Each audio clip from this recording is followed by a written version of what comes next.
Anong ginawa mo to sa lagay ng magic sarap? Ha? Hoy. Ubos yung lagay ng magic sarap doon. Huy. Napakabait talaga ng batang ito. Anong ginawa mo doon sa ano ng magic sarap? Ha? Wala. Ubos. Uy.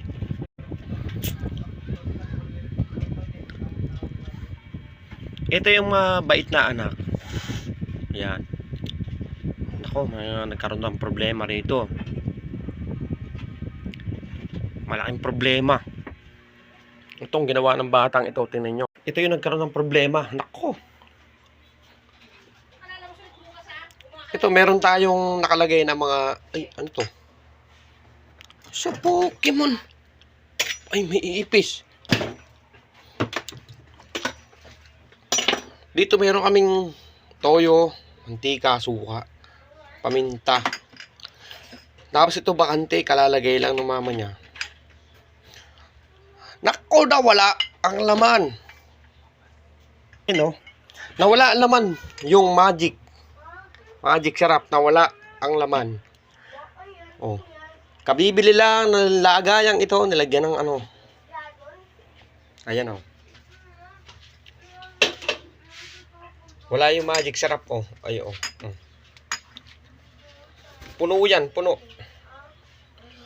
Ay, siya po, Pokemon.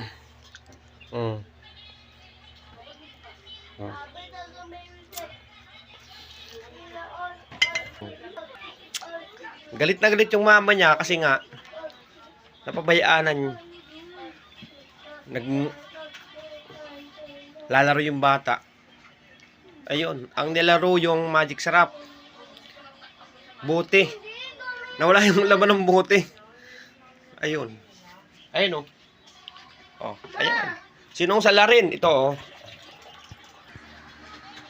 Ayan oh. Dito nga oh. Hindi niya pa kinakain. Nawala yung magic sarap. Isang ganun oh. Tingnan ko nga rito kung tikman natin. Baka naan dito yung magic sarap.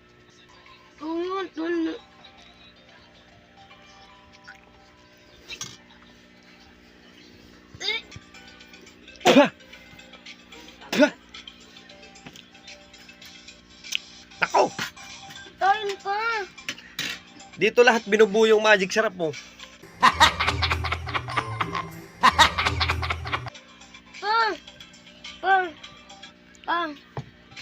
Ang tuntugin po ito sa magic sarap nina. Hindi niya pa kinakain yan no? Lahat ng magic sarap dito pala binubuo. Dito yung po ito yung tinda ba? Yes, matitawag. And dito. Kaya pala ako nagtataka na wala yung magic sarap. Dito pala lahat. Napakabait talaga. Joem talaga. Ayun. Ay siya Pokemon. Wala. Lahat dito inano. Ngayon kakain muna ako ngayon. Pero dito niya inagay yung rekado lahat oh. Lahat ang isang ganto kalaking magic sarap dito no. Bahala na. Ako nagugutom na rin. Eat muna, eat.